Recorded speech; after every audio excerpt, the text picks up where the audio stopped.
Assalamu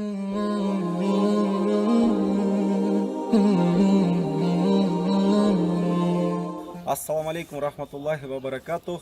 2019 жыл 4 июнь. Кудай буйруп мынакей витр садаканын акчасын чогулттук.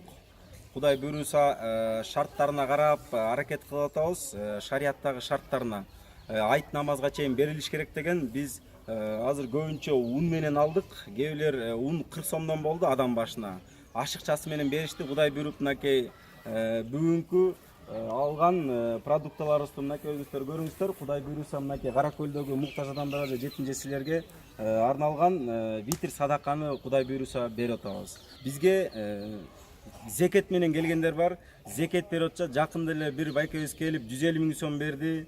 Bir байкебиз келип 40 000 сом берди. Дагы бир байкебиз келип 6 000 сом берди. Зекет дагы берип атышат. Кимде ким зекетти берем деп кааласа зекет келип берсеңиздер болот. Зекеттин акчаларын биз көбүнчө операцияларга жумшап атабыз, леченияларга жумшап атабыз, жана жетим балдардын жеп ичкендердин кийимдерин камсыз кылып атабыз.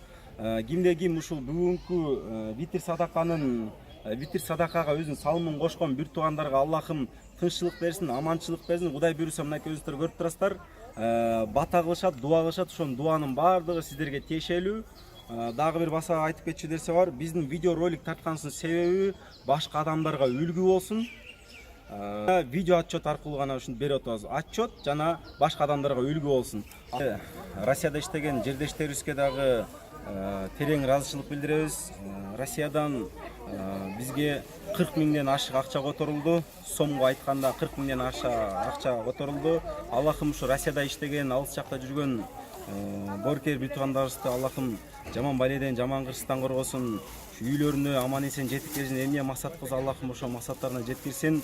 Ар дайым жакшылыктын үстүндө жүрсүн. Үйүндөгү ата-энелерине, бала-чакаларына, бир туугандарына тынччылык берсин, аманчылык берсин, тапкан акчаларын берекелүү кылсын. Амин.